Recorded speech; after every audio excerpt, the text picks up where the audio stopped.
So big thank you to Ayush for the very gratifying introduction. I think it's all the more gratifying when it's coming from the school captain. You know, something I wasn't able to achieve despite my best efforts when I was in school. But I'll tell you something I was able to achieve though. I got a job for myself on the trading floor at Goldman Sachs in New York City right after I finished my undergrad in the US. It sounds sexy, doesn't it? That's exactly what I thought as well. I had these grand visions of being the next Wolf of Wall Street. But 6 months into my job, I was so miserable that I couldn't even call myself the sheep of Wall Street, let alone the Wolf of Wall Street. I was down in the doldrums, wallowing in self-pity, not quite sure what to do next. And typically, you know, when we're wallowing in self-pity, when we're feeling depressed, we often go down the YouTube rabbit hole, which is exactly what I did, spending 7 hours, 8 hours, 9 hours at a stretch, just watching video after video after video. But something serendipitous happened. One of the videos that I came across when I was in my apartment, cold winter morning in New York City, was a video of Virat Kohli, my number one idol, number one man crush. And let me put this on record actually, you know. If India win the T20 World Cup and Virat Kohli is the highest run scorer, I'll get Virat Kohli's tattoo as well at the end of the World Cup. So this is on record. I can't really back out now. Anyway, sorry for digressing. So I came across a video of Virat Kohli. And in that video, the interviewer is asking Virat Kohli, Virat, look, you're always in so many pressure situations. You're chasing stiff totals of 360, 370, 380 on the board. India might be in a spot of bother, 80 for 2, 80 for 3. You're out there in the middle. How do you handle the pressure? How do you get India over the line? And Virat, with a very straight face, says, look, you know what? You call it pressure.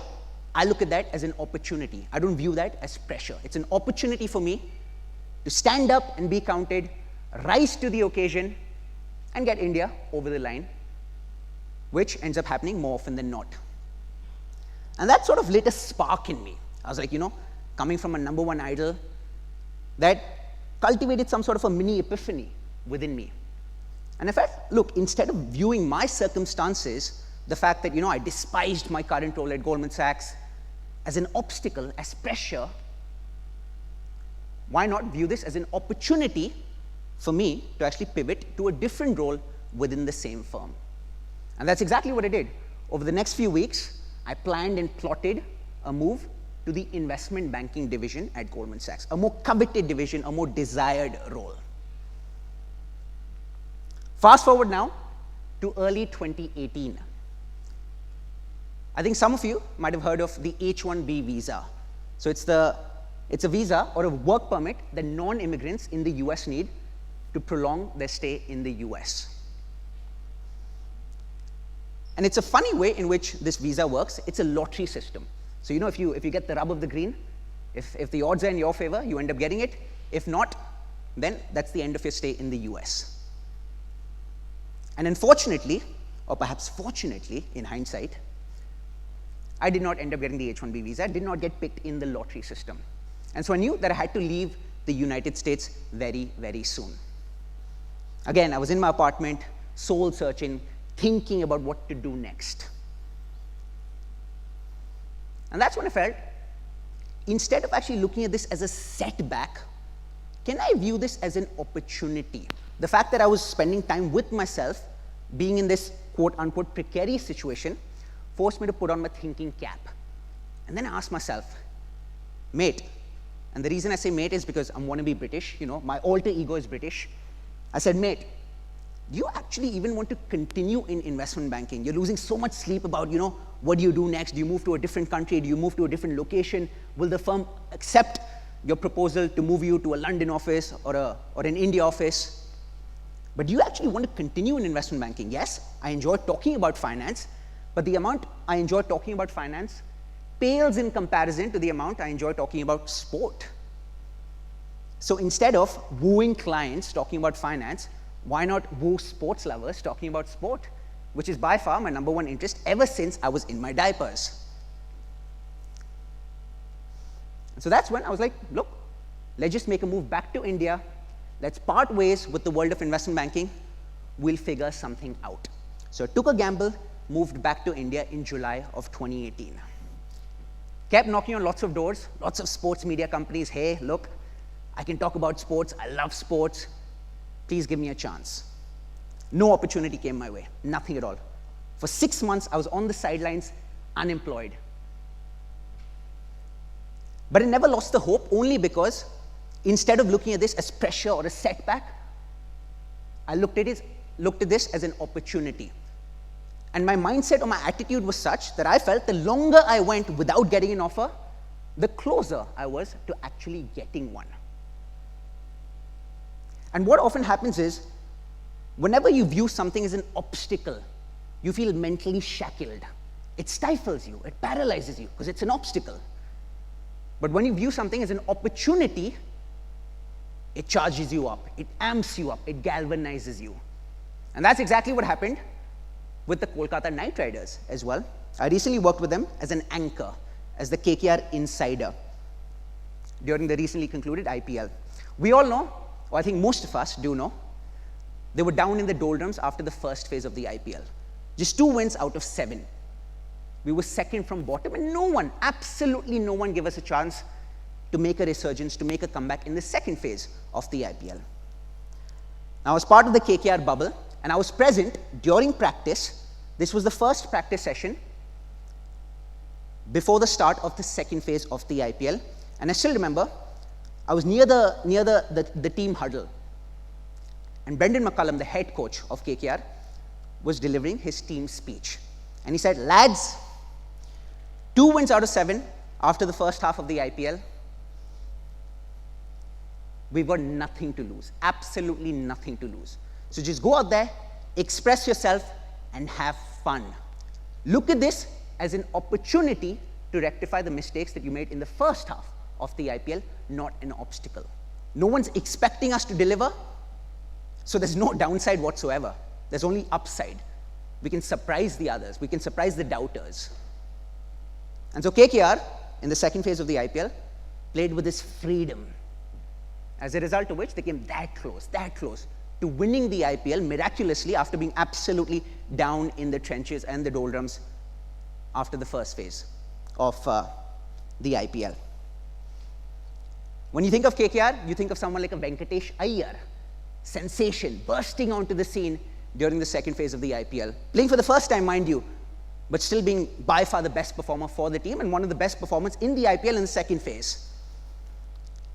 Now, typically, you think that, if it's a debutant, someone who's playing the game for the first time at that higher level, he or she might succumb under pressure.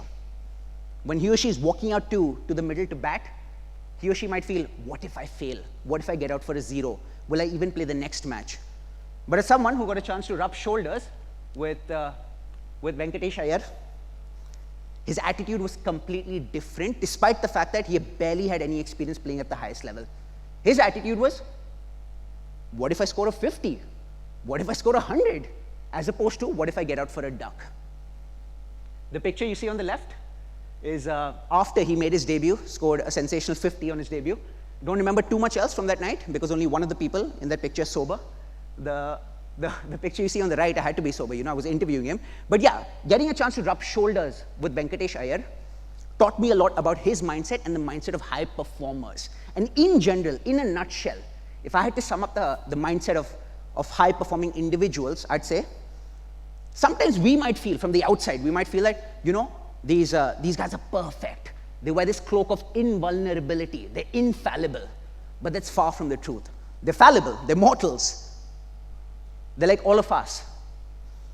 But what differentiates the best in the business from the rookies, the men from the boys, or the women from the girls, is the fact that whenever they do fall, they get back up very quickly. And one of the reasons they're able to get back up so quickly is because they very opportunistically take advantage of something my favorite author, Robert Greene, calls mental alchemy. So what exactly is alchemy? Alchemy is the science of converting base metals into gold. The only difference between the scientific alchemy and mental alchemy is that mental alchemy is the art of reframing stumbling blocks as stepping stones. Reframing opportunities, reframing obstacles as opportunities. Shakespeare once said, "Nothing is either good or bad, but thinking makes it so." In other words, a situation or a circumstance, looked at objectively is neither good nor bad. Us as humans, we have this tendency to assign these labels. This is good, this is bad. In the universe, to a tree, in nature, everything is neutral. Nothing is good or bad. And because of these layers of fear that reside deep within us, we have this natural tendency to interpret temporary obstacles in our path as something much bigger, as crises, as setbacks. But now we have to make a very concerted effort to do exactly the opposite, which is what the best in the business end up doing. When they hit rock bottom, they tell themselves, you know what? The only way in which I can move, or the only direction in which I can move, is up. When they have their backs against the wall, they think the only direction in which I can move is forward. Oftentimes, as students, we gripe about the fact that, I have exams coming up. I have to study. But view this slightly differently. I get to study. Instead of saying I have to work out, I get to work out. I have to eat healthy. No, you get to eat healthy. And just a very subtle reframing can act as such a liberating experience for you within your mind. Now, to conclude, how exactly do you cultivate such a mindset? Well, for starters, I think it's obvious. Let me just say, it doesn't happen overnight. They say, it takes 10 years to become an overnight success. So it takes a long, long, long time. But step number one is just becoming aware of the fact that, all of us have it within us to cultivate this mindset, this positive attitude. So step number one is awareness. And as I say, awareness is the precursor to action. Now coming to the next step, which is taking action. It's up to you as to how you want to remind yourself this. Like I can speak from personal experience. What I do typically is I just have like a sticky note at my desk or an index card on which I write obstacle equals opportunity. And I remind myself of this every single day. And once you've gone through enough repetitions, aka once you've reminded yourself of this enough on as frequent a basis as possible, it gets hammered into your psyche deeper and deeper and deeper and deeper. And with enough repetitions, you also take advantage of the eighth wonder of the world, which is compounding. And soon enough, over time, without you realizing it, but with you making a concerted effort to do so on a daily basis, such a mindset, reframing obstacles as opportunities, not looking at these as stumbling blocks, but looking at circumstances as stepping stones, will become second nature to you. I wish you all the very best.